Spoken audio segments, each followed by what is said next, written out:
kwa ibada ya heshima ya ndugu yetu Jakoyo Midiwo.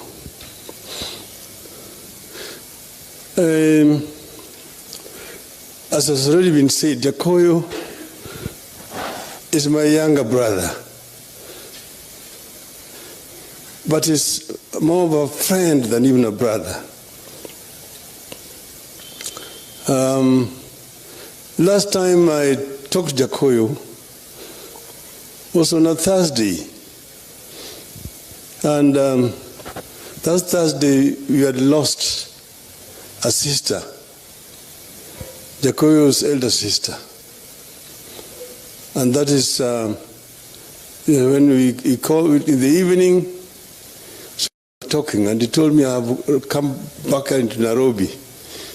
I'm now in Nairobi, and we are going to meet. But he told me that we have had a comprehensive discussion with Dr. Buru.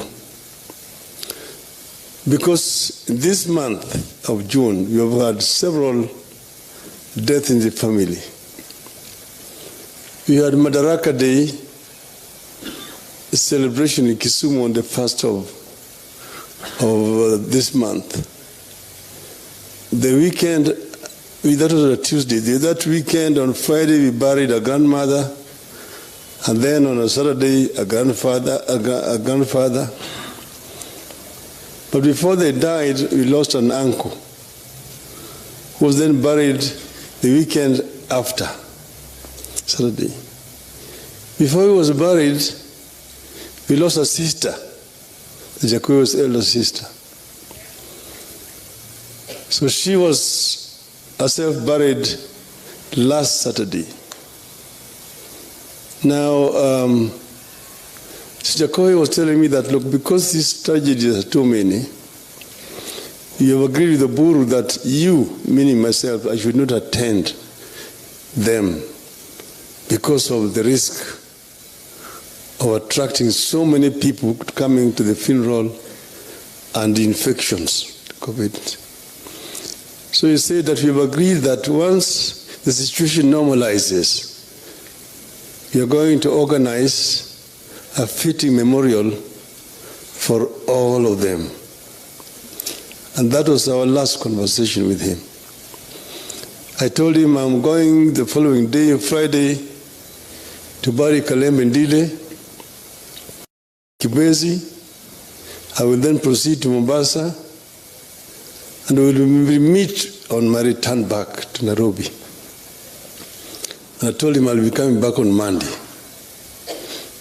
The Monday when I came, we had not talked, and in the evening, as I was sitting in my office, I got a phone call from a sister, one of our cousins, called Mrembo. Mrembo calls me, and she was sobbing. Then she tells me that, I asked her, what's happening? I thought she was probably because of the death of Julia. She said, no, Jakoyo. I said, what has happened to Jakoyo? Jakoyo has died. I couldn't believe it.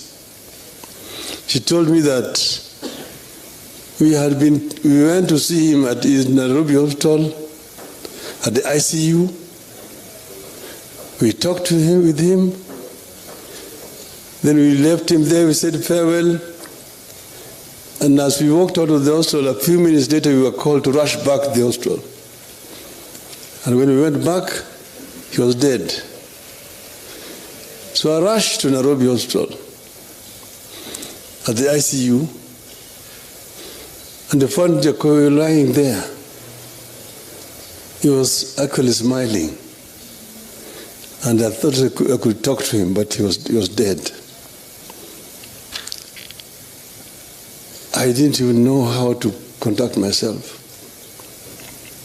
Then we talked to the doctor. So it is a very, very emotional thing for us as a family, losing Jakoyo. Jakoyo was one of us. You know, our mothers, my mother was the eldest. And then we had only one uncle. And then Jakoyo's mother, Margaret, was the last one. But we've grown up together almost as family. In their house, there was the elder brother who was called Oduor. Then followed by Julia Okwero, the one who was buried last Saturday.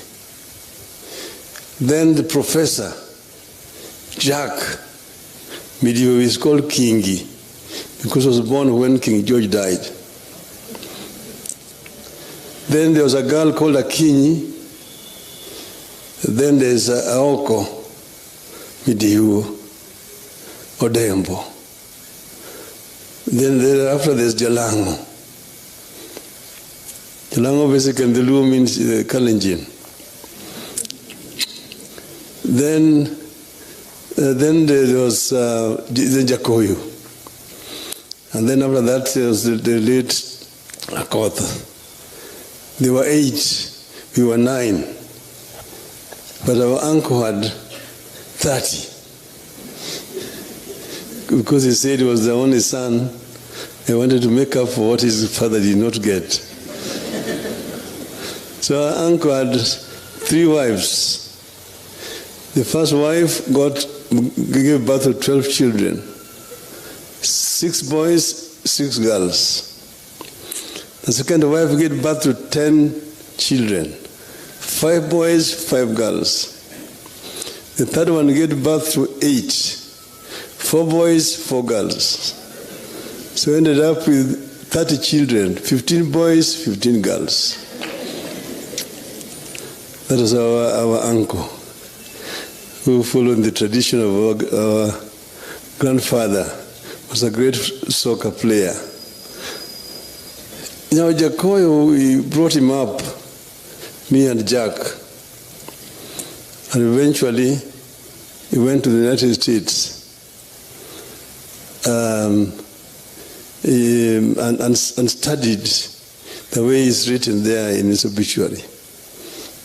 And while he was there, he stayed with my other children. Fidel is the one who brought Fidel from Texas to DC.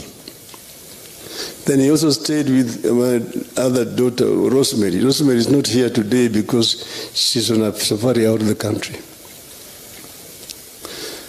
And lived with them and protected them while they were studying there in the United States.